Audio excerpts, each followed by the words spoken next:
AFC বাছাই পর্বের ম্যাচে সন্ধ্যায় সিঙ্গাপুরের বিপক্ষে মাঠে নামছে বাংলাদেশ। এই ম্যাচ ঘিরে ফুটবল জোয়ারে ভাসছে গোটা স্টেডিয়াম এলাকা। এরই মধ্যে স্টেডিয়ামের ভেতরে ও বাইরে নেমেছে দর্শকের ঢল। এ নিয়ে আরও জানাতে জাতীয় স্টেডিয়ামের ভেতর থেকে আমাদের সাথে যুক্ত হয়েছেন শরীফ রওশন।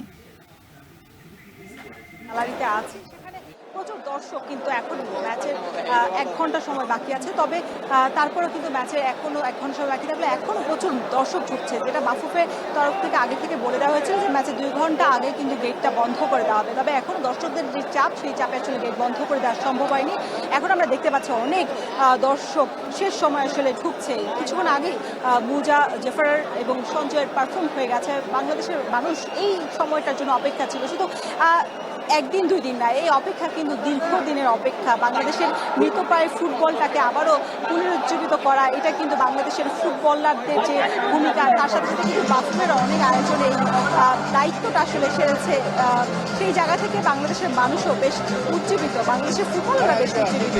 আমরা যদি সমিত আমিরুল ইসলামদের যে পারফরমেন্স, সেটা দেখার জন্য মানুষ, দর্শক উন্মুখ হয়ে আছে।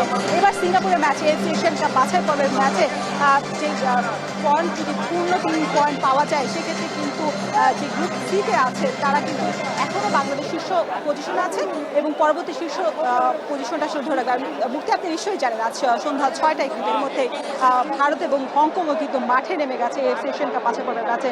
সেক্ষেত্রে তারাও যদি আসলে মাঠের লড়াইয়ে এগিয়ে যায়, সেক্ষেত্রে কিন্তু গোল ব্যবধানের যে হাড্ডাহাড্ডি একটা লড়াই, সেখানে দেখা যাবে বাংলাদেশের আরও সুযোগ আছে। তবে বাংলাদেশের মানুষ ঘরের মাটিতে জাতীয় স্টেডিয়ামে এত বড় ম্যাচ দেখার জন্য দীর্ঘদিনের একটা অপেক্ষা ছিল এবং 2014 সাল এবং এর আগে 2012 সালে বিপিএল এর যে কনসার্ট হয়েছিল, এরপরে কিন্তু এত বড় কনসার্ট, এত উন্মুখ জনতার মধ্যে আয়োজন, এটা দেখেনি। তো মুক্তি, এই ছিল আমার কাছে সবশেষ।